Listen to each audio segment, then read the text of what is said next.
ഇന്ന് നമ്മൾ ഡിസ്കസ് ചെയ്യാൻ പോകുന്നത് ഏതൊരു സൈക്ലിക് ഗ്രൂപ്പ് എടുത്തു കഴിഞ്ഞാലും അത് അബീലിയൻ ഗ്രൂപ്പ് ആണെന്നുള്ളൊരു കാര്യമാണ്. അപ്പോൾ എന്താണ് സൈക്ലിക് ഗ്രൂപ്പ് എന്ന് നമുക്കറിയാം.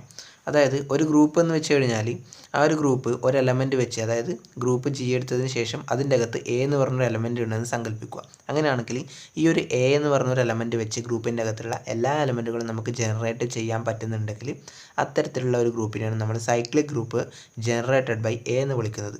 അതുപോലെ തന്നെ ഒരു ഗ്രൂപ്പ് അബീലിയൻ എന്ന് വെച്ച് കഴിഞ്ഞാൽ എയും ബിയും അങ്ങനെ രണ്ട് എലമെൻറ്റുകൾ നമ്മൾ എടുത്തിരിക്കുന്ന ഗ്രൂപ്പ് ജിയിൽ ഉണ്ടെങ്കിൽ അവിടെ എ ബിയുടെ വാല്യൂ എന്ന് വെച്ച് കഴിഞ്ഞാൽ അത് ബി എനോട് ഈക്വൽ ആവണം. അങ്ങനെയാണെങ്കിൽ അതിന് നമ്മൾ അബീലിയൻ എന്ന് വിളിക്കും. അപ്പോൾ ഇന്നത്തെ ഒരു പ്രൂഫിൽ നമ്മൾ നോക്കാൻ പോകുന്നത് every cyclic group is Abelian എന്നുള്ളൊരു കാര്യമാണ്. അപ്പോൾ ഈ ഒരു കാര്യം പ്രൂവ് ചെയ്യാൻ വേണ്ടിയിട്ട് ഈ ഒരു സ്റ്റേറ്റ്മെൻറ്റിൽ പറയുന്നത് പോലെ തന്നെ നമ്മൾ ചെയ്യും. അതായത് ഫസ്റ്റ് നമ്മളൊരു ഗ്രൂപ്പ് ജി അത് സൈക്ലിക് ആണെന്ന് പറഞ്ഞിട്ട് എടുക്കും, അതിനുശേഷം അത് അബീലിയൻ ആണെന്ന് പ്രൂവ് ചെയ്യും.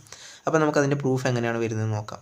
ഫസ്റ്റ് തന്നെ നമ്മളടുത്തൊരു ഗ്രൂപ്പ് ജി ഉണ്ടെന്ന് സങ്കല്പിക്കുക. അപ്പോൾ ഈ ഒരു ജി എന്ന് പറഞ്ഞൊരു ഗ്രൂപ്പ് അതൊരു സൈക്ലിക് ഗ്രൂപ്പായിട്ടാണ് നമ്മൾ എടുക്കുന്നത്. അതുപോലെ തന്നെ ജി എന്ന് പറഞ്ഞൊരു ഗ്രൂപ്പ് എ എന്ന് പറയുന്ന ഒരു എലമെൻറ്റ് വെച്ച് ജനറേറ്റ് ചെയ്തതായിട്ട് സങ്കല്പിക്കുക.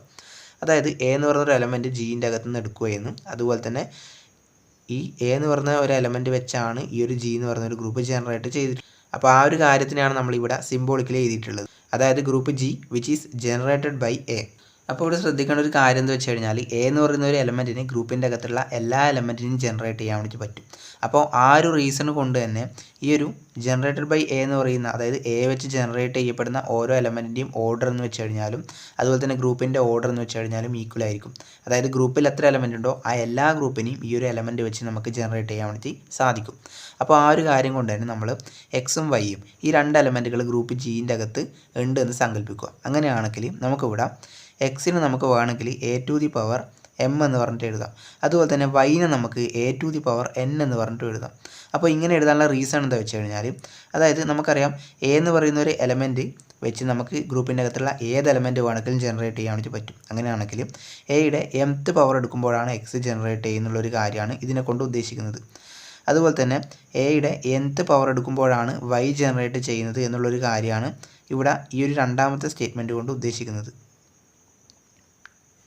അതുപോലെ തന്നെ ഇവിടെ എ ടു ദി പവർ എമ്മും അതുപോലെ തന്നെ എ ടു ദി പവർ എന്നും എടുക്കുമ്പോൾ ഒരു കാര്യം മനസ്സിലാക്കണം. നമ്മളിവിടെ പവർ അല്ല എടുക്കുന്നത്, പകരം നമുക്ക് തന്നിരിക്കുന്ന ഗ്രൂപ്പിലുള്ള ഓപ്പറേറ്റർ ഏതാണോ ആ ഒരു ഓപ്പറേറ്റർ വെച്ച് എയിനെ mth ടൈം ഓപ്പറേറ്റ് ചെയ്യുകയാണ് ചെയ്യുന്നത്. അതുപോലെ തന്നെ എയിനെ nth ടൈം ഓപ്പറേറ്റ് ചെയ്യുകയാണ് ഈ രണ്ടാമത്തെ കേസിൽ ചെയ്യുന്നത്.